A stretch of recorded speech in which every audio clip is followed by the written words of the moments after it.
हरे राम हरे राम राम राम हरे हरे, हरे कृष्णा कृष्ण कृष्ण हरे हरे।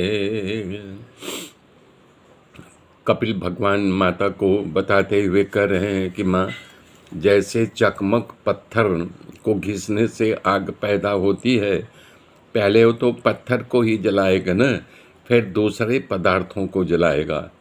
इसी प्रकार से हमारे में मन लगाने पर चिंतन करते करते अपने अंदर के काम, क्रोध, लोभ, मोह, ईर्ष्या, दाह तमाम उपद्रवित चीज जलते जलते जल के अंदर साफ हो जाएगा। तो इसी प्रकार करें, जब संसार के असत्यपन का पास होने लगेगा, लंबे समय तक अनेक जन्मों का आत्मचिंतन करते करते वैराग्य का निर्माण होता है। ये वैराग्य इतना तीव्र होता है कि ब्रह्मलोक तक का तमाम प्रकार का भोग उस महात्मा को तुच्छ लगने लगता है, और उस पर भी दृढ़ वैराग्य हो जाए तब तो यानी कि समझ लो काम बन गया। धीरज वाला भक्त ही मेरे भक्ति योग को प्राप्त कर सकता। धीरज धारण करना पड़ता है। उनके वासनाओं के विनाश में जो मात्र मेरा ही आश्रय लेकर के ही बिना भय का जहाँ से पहुँच जाता है, वहाँ उसका पतन नहीं होता है, और कोई झंखना भी नहीं होती है। जिस पद को बड़े बड़े योगी नहीं प्राप्त कर सकते, उस पद को प्राप्त कर लेता है। माता देवहूति ने पूछा कि हे भगवान, चित्र को प्रसन्न करने के लिए क्या उपाय है, योग के लक्षण क्या हैं और उसका स्वरूप क्या है। उसके जवाब में भगवान कपिल गीता कहा है। बहुत लंबा इसकी चर्चा किया गया है भागवत पुराण में।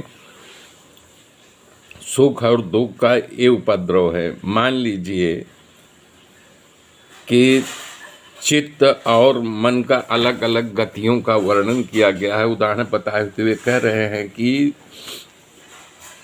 कुछ अच्छा हो देखो और अच्छा सुनो, तो सुनने से जो सुख प्राप्त होता है वो मन का अनुभव होता है। और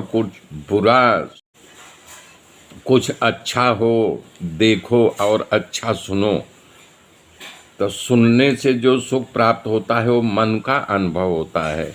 और कुछ बुरा सुनो, बुरा देखो तो चित्त का अनुभव होता है। देख कर जो सुख दुख की प्राप्ति होती मन को होता है, और चित्त जो है अशांत जब होता है, वो बिना देखे और बिना जाने ही उपद्रव करता है, वो चित्त है। मतलब देखने और जानने से दुख सुख का अनुभव मन करता है, बिना देखे बिना जाने सुख दुख का अनुभव करता है, वो चित्त होता है। बहुत बढ़िया उन्होंने उदाहरण दे करके समझाया है।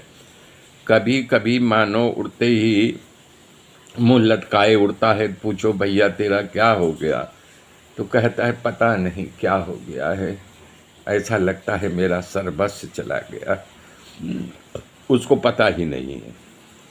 और कभी कभी उड़ता है तो एकदम प्रसन्न मुद्रा में रहता है, जैसे दुनिया का खजाना उसको मिल गया है। खूब आनंद में रहता है, खूब प्रसन्न रहता है सुबह सुबह। चित्त को प्रसन्न करने के लिए इतना करो। भगवान कपिल कह रहे माता को समझाते हुए, योगस्य लक्षणम बच्चे स बीजस्य निपात्मजे। हे माता, अब मैं आपको योग के लक्षणों को कहता हूँ, जिसके द्वारा मानव का चित्त तुरंत शुद्ध बन करके सन्मार्ग पर जाता है और प्रसन्न बन करके परमात्मा की ओर मुड़ जाता है। भगवान कपिल माता को समझाते हुए कह रहे हैं, अपने धर्म का कभी त्याग नहीं करना चाहिए। स्वधर्माचरणम सक्त्वा विधर्मा स निवर्तनम। चाहे जितना भी भयानक स्थिति आ जाए, अपने धर्म का त्याग नहीं करना चाहिए और दूसरे के धर्म को अंगीकार नहीं करना चाहिए। ये भागवत में स्पष्ट शब्दों में लिखा गया हुआ है कि स्वधर्माचरणम शक्त्वा विधर्माच निवर्तनम। मेरे मित्रों, मेरे साथ बने रहिए, आगे की गाथा कल जोड़ूंगा। तब तक के लिए जय श्री राम।